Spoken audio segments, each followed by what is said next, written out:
আসসালামু আলাইকুম। সংবাদে আপনাদের সবাইকে স্বাগত। সংবাদ শিরোনাম। জাতীয় নির্বাচনে ৫৯টি আসনে বেশ কয়েকটি ভোটে জয় পায়নি ধানের শীষ। প্রার্থী মনোনয়ন আর পরিকল্পনায় জোর দেওয়ার তাগিদ তৃণমূলের। জাতিসংঘে আজ প্রধান উপদেষ্টার ভাষণ। নির্বাচন সংস্কার ও রোহিঙ্গা সংকট গুরুত্ব পাবে জানালেন পররাষ্ট্র উপদেষ্টা। জামায়াত এনসিপির দুই দাবি প্রভাব ফেলবে না নির্বাচনে, বললেন ইসি আনোয়ারুল। বিগত সময়ে ভোট কারচুপির সাথে জড়িতরা দায়িত্ব পাবে না এবার। সারা দেশে ৩৩,৩৫৫টি মণ্ডপে হবে দুর্গাপূজা। কয়েকটি স্থানে প্রতিমা ভাঙার অভিযোগ। আইনশৃঙ্খলা বাহিনীকে আরও সজাগ হওয়ার আহ্বান। আসসালামু আলাইকুম। এতক্ষণ শুনছিলেন সংবাদ শিরোনাম, এখন শুনবেন বিস্তারিত। প্রতিদ্বন্দ্বিতাপূর্ণ নির্বাচনে বরাবরই ফেভারিট বিএনপি।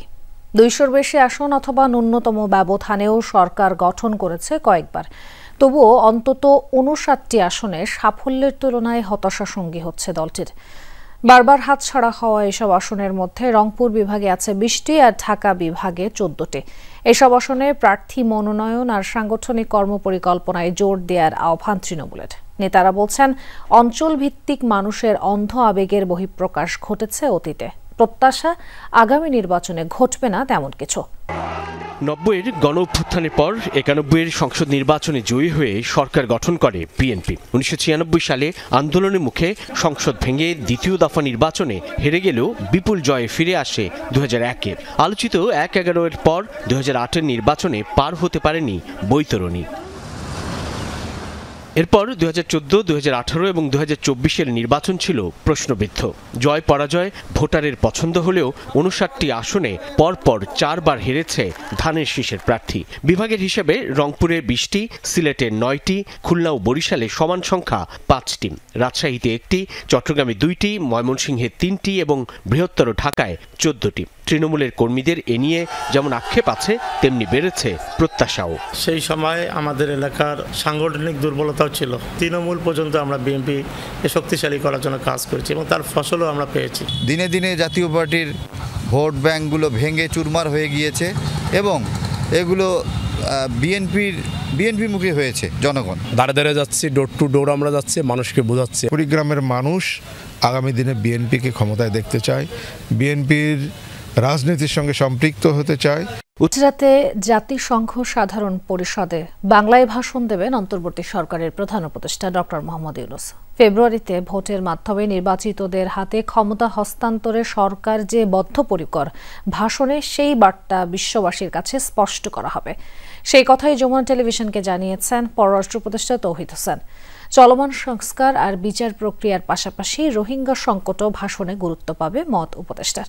কথা বলেছেন সহকর্মী মাহফুজ মিশু। টানা দ্বিতীয়বারের মতো জাতিসংঘ সাধারণ পরিষদে বক্তব্য রাখতে যাচ্ছেন প্রধান উপদেষ্টা ডক্টর মোহাম্মদ ইউনূস। সূচি অনুযায়ী বাংলাদেশ সময় শুক্রবার রাতে বিশ্ব দরবারে বাংলাদেশের অবস্থান স্পষ্ট করবেন তিনি। এবারের বক্তব্যেও রোহিঙ্গা, জলবায়ু পরিবর্তন ও ফিলিস্তিন পরিস্থিতির পাশাপাশি থাকবে দেশের রাজনৈতিক বাস্তবতা। হাই লেভেল সেগমেন্টে ৩-৪ দিনে ওখানে ২৬ তারিখে উনি তার বক্তব্য রাখবেন। সেটার আপনারা তখন জানতে পারবেন যে এক্স্যাক্টলি কি। এটাতে তো ন্যাচারালি তার সরকারের যেই এজেন্ডা সেটা সম্বন্ধে উনি বলবেন। তবে সব ছাপিয়ে সবচেয়ে গুরুত্ব পাবে গণতান্ত্রিক শাসন ব্যবস্থায় বাংলাদেশের ফেরার চেষ্টা। আর তা নিয়ে সরকার প্রধান যে আন্তরিক, সেই বার্তা স্পষ্ট হবে বিশ্বমঞ্চে।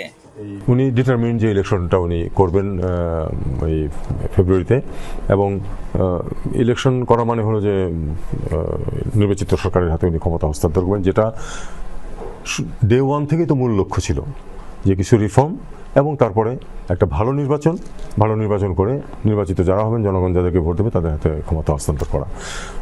আমি মনে করি যে এটা এই মুহূর্তে ওনার জন্য, এটা ওনার নিজেরও এটাই সবচেয়ে বড় যেটা ওনার এজেন্ডা, এবং সেটাই উনি করার চেষ্টা করবেন এবং সেটাতে আন্তর্জাতিক সম্প্রদায়কে উনি কনভিন্স করার চেষ্টা করবেন। জামায়াতের পিআর পদ্ধতি আর এনসিপির শাপলা প্রতীক দাবি জাতীয় নির্বাচনে কোনো প্রভাব ফেলবে না, বলেছেন নির্বাচন কমিশনার আনোয়ারুল ইসলাম। সকালে চাঁপাইনবাবগঞ্জে শহীদ সাটু হল মিলনায়তনে এক কর্মশালায় অংশ নেন তিনি। বলেন, বিগত নির্বাচনে ভোট কারচুপির সাথে যারা জড়িত ছিলেন তাদের আগামীতে দায়িত্ব পালন করতে দেয়া হবে না। ত্রয়োদশ জাতীয় সংসদ নির্বাচন আয়োজনের জন্য কমিশন প্রস্তুত রয়েছে। বিদ্যমান আইনের আওতায় চলছে সকল প্রস্তুতি, জানালেন ইসি আনোয়ারুল ইসলাম। পিআর পদ্ধতি এবং একটি দলের প্রতীক বরাদ্দ বিষয়ক এগুলো নির্বাচনের ক্ষেত্রে কোনো সমস্যার সৃষ্টি করবে না। নির্বাচন কমিশন সাংবিধানিক প্রতিষ্ঠান, বিদ্যমান আইনের আওতায় সে সমস্ত কাজ করে যাচ্ছে এবং করবে। নগরে এবার 259টি পূজা অনুষ্ঠিত হতে যাচ্ছে। সারা দেশে অনুষ্ঠিত হবে 33,355টি পূজা। বিজয়া দশমীতে বিকেল 3টা থেকে রাজধানী সহ সারা দেশে হবে শোভাযাত্রা। সকালে ঢাকেশ্বরী মন্দিরে শারদীয় দুর্গোৎসব উপলক্ষে ছিল সার্বজনীন পূজা কমিটির সংবাদ সম্মেলন। সভাপতি জয়ন্ত কুমার দেব তুলে ধরেন পূজার আদ্যপান্ত। জানান, গেল বছর পূজা হয়েছিল 31,461টি, এবার 1,094টি পূজা বেশি হচ্ছে। সভাপতি আরও বলেন, প্রস্তুতির মধ্যেই 13টি জেলায় প্রতিমা এবং মন্দিরে হামলা হয়েছে, তবে আইন শৃঙ্খলা বাহিনী দ্রুত পদক্ষেপ নিয়েছে। জানান, দুর্বৃত্তদের বেশিরভাগই ধরা পড়েছে। তাছাড়া অনাকাঙ্ক্ষিত পরিস্থিতি এড়াতে সতর্ক আইন শৃঙ্খলা বাহিনী। পূজার আনুষ্ঠানিকতা সম্পর্কে তিনি জানান, 27 সেপ্টেম্বর বোধনের মধ্য দিয়ে শুরু হবে দুর্গাপূজার আনুষ্ঠানিকতা। অক্টোবরের 2 তারিখ বিজয়া দশমীর মাধ্যমে শেষ হবে সনাতন ধর্মাবলম্বীদের সবচেয়ে বড় উৎসব। ঢাকা মহানগরে এবার 259টি পূজা অনুষ্ঠিত হচ্ছে। গত বছর ঢাকা মহানগরে 252টি পূজার আয়োজন হয়েছিল। সেই হিসাবে মহানগরে 7টি পূজা বেড়েছে। সারা দেশে এ পর্যন্ত যেসব তথ্য আমাদের হাতে এসেছে তাতে দেখা যাচ্ছে 33,355টি পূজা অনুষ্ঠিত হচ্ছে। চোরাগুপ্তা হামলা করে রাজনীতিতে আসতে পারবে না আওয়ামী লীগ, বললেন বিপ্লবী ওয়ার্কার্স পার্টির সাধারণ সম্পাদক সাইফুল হক। রাজধানীর ইঞ্জিনিয়ার্স ইনস্টিটিউশনের জাতীয় যুব কনভেনশনে যোগ দিয়ে এমন মন্তব্য করেন তিনি। আরও বলেন, নির্বাচন বিলম্বিত হলে সামাজিক নৈরাজ্য রাজনৈতিক নৈরাজ্যে পরিণত হবে। আলোচনার মধ্যে কেউ রাজপথ দখলের চেষ্টা করলে অথবা এজেন্ডা বাস্তবায়ন করতে চাইলে সেটা হতে দিবে না বিপ্লবী ওয়ার্কার্স পার্টি। বলেন, গত 1 বছরে খেটে খাওয়া মানুষের জীবনযাত্রার কোনো পরিবর্তন হয়নি। অভিযোগ করেন, বৈষম্য দূর করতে অভ্যুত্থান হয়েছে, কিন্তু বৈষম্য আরও প্রকট হয়েছে।